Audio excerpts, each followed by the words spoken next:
Hello students. The welfare state was basically born with a commitment to maintain a basic subsistence level in the economy with the purpose of ensuring that those segments of the population who are unable to contribute to the GNP will still be able to maintain their subsistence.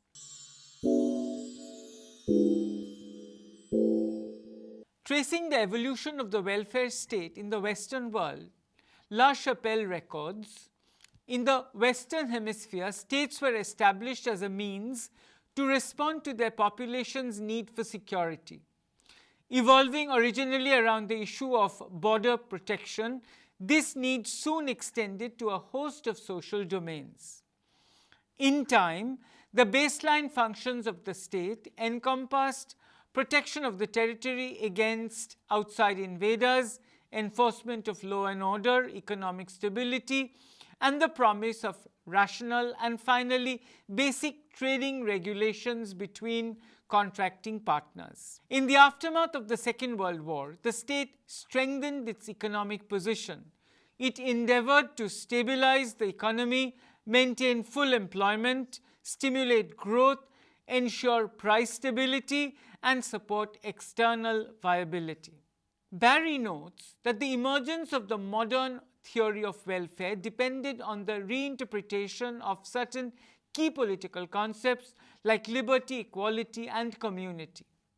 If people were held together by social bonds that transcended contractual relationships, then they could make claims on each other as citizens of a common enterprise which could exceed their contributions as measured in more calculative economic terms.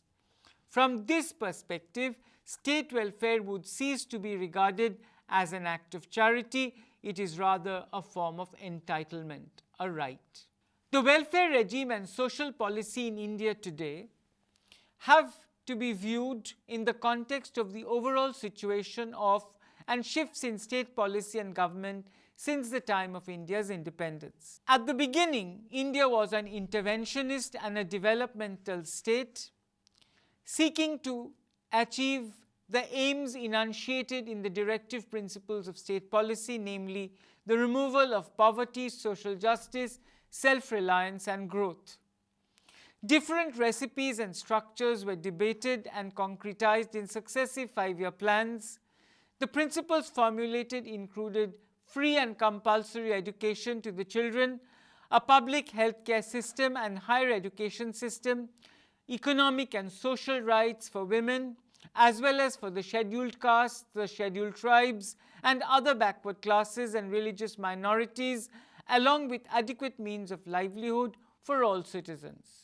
India has a history of detailed and diverse social policy programs, in view of which many claim that the content of welfare in India has become somewhat fuzzy. Some scholars suggest that while the second plan had the least to say in terms of welfare, it went further in laying out a social policy. On the other hand, while the rhetoric increased from the late 60s, early 70s, Garibi Hatao slogan, it is from the fourth plan that the content of social welfare has become rather fuzzy. The welfare regime became a patchwork of programs and could even be described as piecemeal, haphazard, and reactive.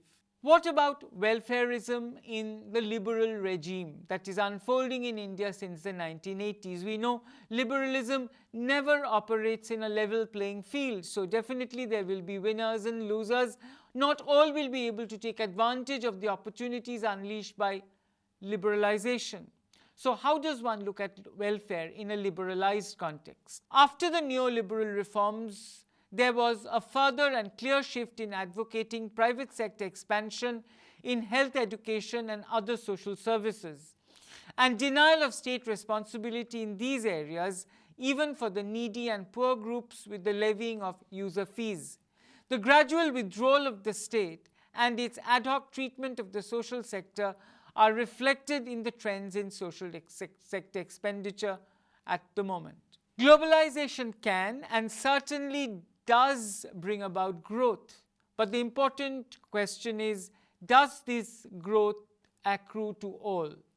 the beneficial aspects of growth may not percolate to all strata of society. Under no circumstances, therefore, is the role of the state curtailed or precluded.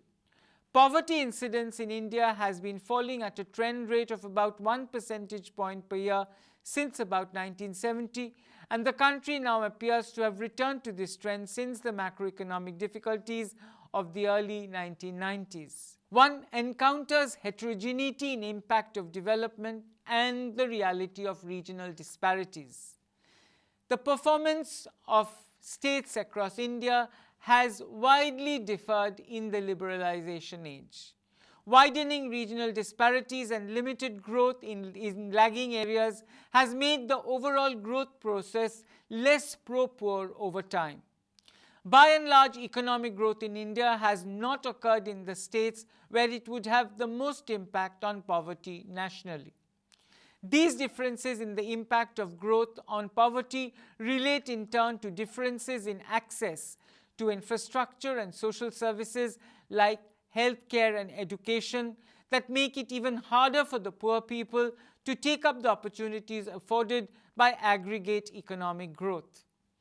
Such heterogeneity in the impact of growth on poverty holds important clues as to other needs to be done by governments over and above or beyond promoting economic growth in order to ensure poverty alleviation. But it seems there is really no alternative to state intervention. In view of the disparate effects of globalization in countries across the world, particularly with reference to countries in the third world, one feels that there is hardly any alternative to state intervention in the form of various kinds of institutional support like insurance, subsidies, etc. In fact, it is commonplace to argue that the increasing openness of national economies has meant growing insecurity, and such insecurity has often propelled national governments to respond through greater welfare measures in the form of insurance. In 2001, the World Commission on the Social Dimensions of Globalization acknowledged the immense potential of globalization for good. The real problem was that this potential was not being adequately realized. Poverty was declining substantially in some parts of the world, but unfortunately rising in others. New inequalities were developing and employment growth was inadequate. But is the culprit liberalization or globalization? Perhaps not. The World Commission on Social Dimensions, taking a critical yet positive approach, argued that the problems associated with globalization are actually the consequences of poor governance at all levels, and as such it would be erroneous to hold globalization responsible for all the ills associated with liberalization. And better governance has to be built on an ethical framework in which are to be embedded core values such as respect for human rights, tolerance and diversity, accountability and democracy. Only through such improved governance would it be possible to ensure opportunity for all and inclusion on terms which were fair. The responsibilities equally lay with all, states and individuals. And not only that, also other social actors have to respect the ethical framework. National governance built on democratic principles, respect for human rights, gender equality, rule of law, and adequate voice and representation constituted the essential foundation if the intended benefits of globalization are to reach all people. But the state not only had to be honest and accountable, it had also to have the capacity to manage integration into the global economy, to deliver public goods, and to raise capabilities of people and enterprises. Indeed, capacity building is an important obligation which the state in a world of globalization ought to recognize. And that is why the importance of 3 E's: education, employment, and empowerment. In this process, education provides capabilities to take advantages of the opportunities which could well surface with the advantage of globalization. Employment was another key to ensuring that the global economy delivered on people's goals, and employment had to be created locally in ways which fitted in with the people's social, cultural, and economic aspirations. And it was equally essential to empower local communities and build responses to globalization around these aspirations rather than leaving them to be steamrolled by global forces. Hence the debate about welfare policy. The whole climate about political debate about welfare policy seems to hover over two important questions: whether government should provide jobs for everyone who needs, and whether government should reduce income differences between the worse and the better off people. It has been opined that there is no conclusive evidence to suggest that cultural values have shifted sharply against welfare, even with the dawning of the age of liberalization. In fact, the politics of welfare cutbacks involve peculiar difficulties for governments. This contributes to the pressure on welfare states and emphasizes the importance of national, political, and institutional frameworks in determining how policy develops in different contexts. The World Commission on the Social Dimension of Globalization in 2004 observed that globalization and liberalization of multilateral trade creates imbalances and economic tensions between the haves and the have-nots. Such imbalances have a more serious impact on women. Incidentally, a great number of women are involved in education, social security, and health care. And because of this factor, it is imperative to set up social protection systems in order to build up an equitable distribution of the profits of globalization. And herein comes the question of the responsibility and the role of the state as a manager of globalization to ensure that the advantages of globalization accrue to all. As Bhaduri categorically remarks, the most important feature of the market mechanism is that it is not directly accountable to the participants, but in contrast, the state is accountable. In a political democracy, the majority cannot trample on the rights of the minority simply in the name of majority rule. And in this sense, the notion of democratic legitimacy and accountability involves not just majority rule, but extends also to the protection of rights for the minority. A similar argument applies to the functioning of the market economy. If its functioning marginalizes and denies almost everything to a significant minority, the state as the accountable institution may have to, and in fact must, intervene. Kothari therefore draws attention to the growing evidence of a rise in mass consciousness in India among the hitherto marginalized sections of society who have also begun to assert themselves in elections, in legislative bodies, and forums of political parties.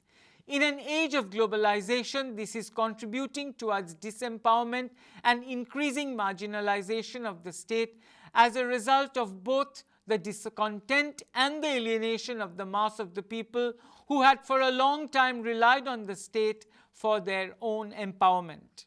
These people have of late been of the view that the state is no longer available to them for the empowerment they have been desiring, and they will need to devise their own strategies and institutions, increasingly relying upon civil society and their own community resources to deal with problems they face in the contemporary age. The case of the Forest Rights Act is an apt illustration. The Forest Rights Act, enacted by the Indian Parliament in 2006, is an illustration of the increasing role of civil society vis-à-vis the state in India. The Forest Rights Act, in fact and interestingly, did not emerge from unproblematic and consensual deliberations. Rather, the struggle to pass the act and to keep the key elements intact was fraught with intense contestation taking place among various groups lobbying with its own interests. Central to the process of policy development in this case has been the use of collective pressure through an unusual coalition of interests spread across the states of India, which ultimately paved the road to the new institutional settlement. The case of the Forest Rights Act throws light on the importance of protest or campaign politics in India and the simultaneous importance of activists to form effective coalitions involving individuals and groups in order to influence the course of legislation, particularly pro-poor legislation. And the role of the state in the wake of globalization therefore comes to the surface. Under globalization, the imperative to liberalize has demanded a shrinking of the state's involvement in national life and promotion of privatization of public enterprises, resulting in job cuts that is often expressed as downsizing. This has limited the government's ability because of huge budget deficits and has required the curtailment of expenditure in education, public, food subsidies that benefit the poor people. However, poverty eradication requires a state where the government is based on the principles of a true representative democracy. So definitely the state cannot shirk from its responsibilities even as liberalization unfolds. Today, the third world countries are seen to be confronted by a formidable array of challenges. Rising debts, instability, an increasing minority affluent class, and a growing majority of those living below subsistence level is the state of affairs in such countries with little prospects of development.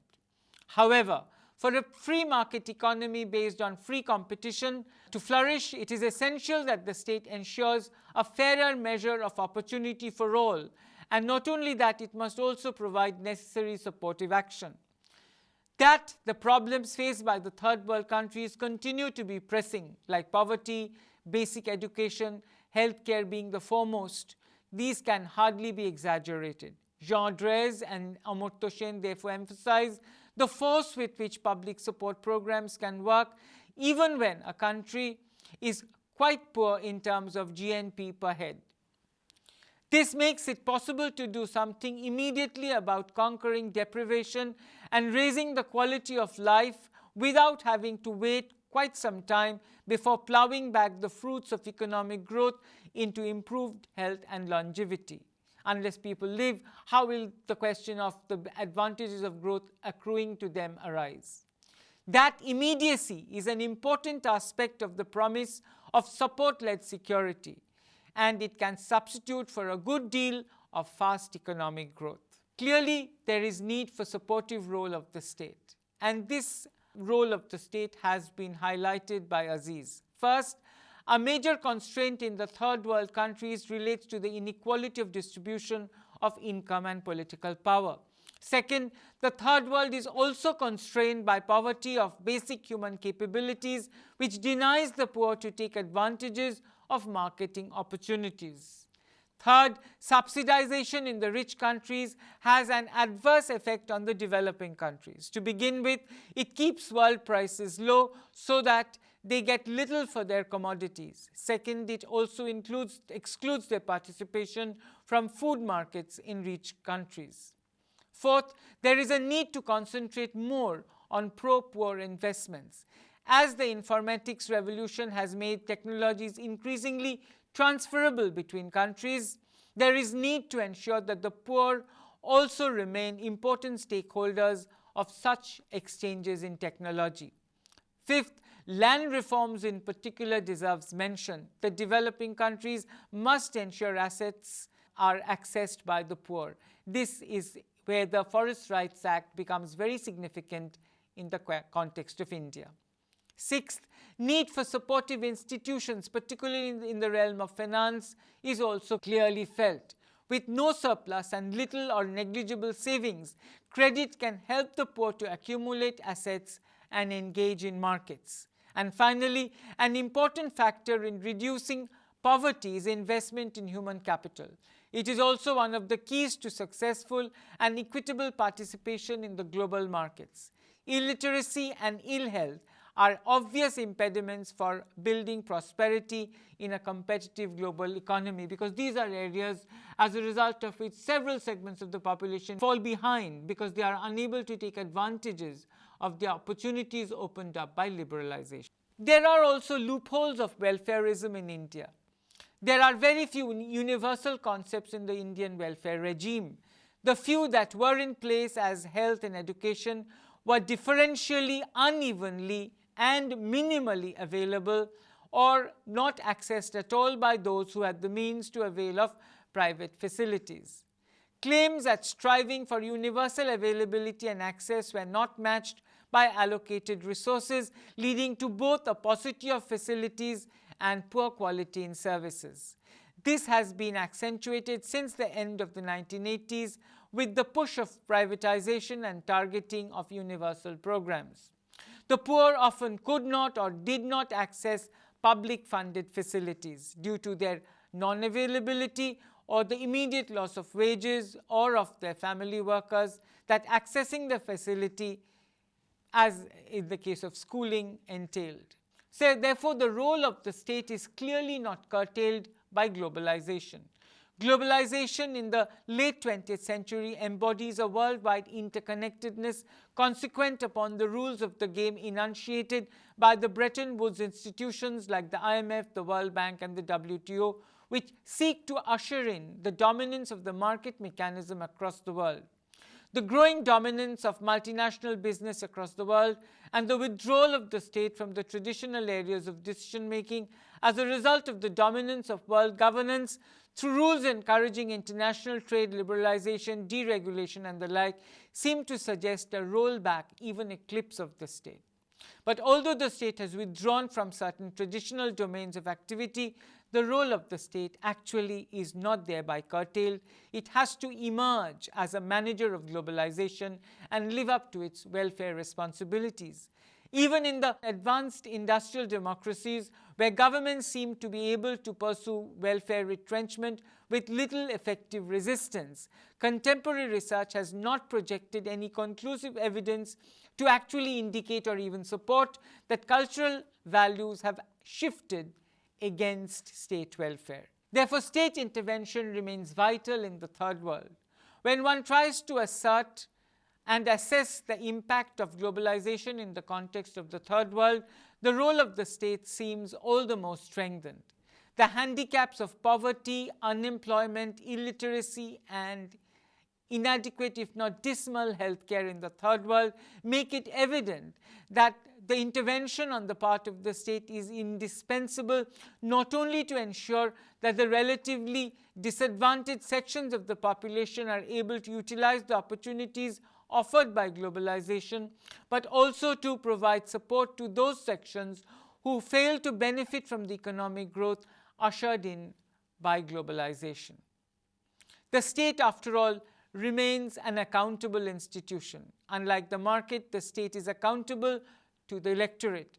The growing evidence of a rise in mass consciousness in India and many countries across the world, particularly the third world, seem to suggest civil society groups and organizations must bring their influence to heavily bear on political institutions, including the state, and pressurize them to enact policies that better meet the needs of their population while respecting their diversity and distinctiveness.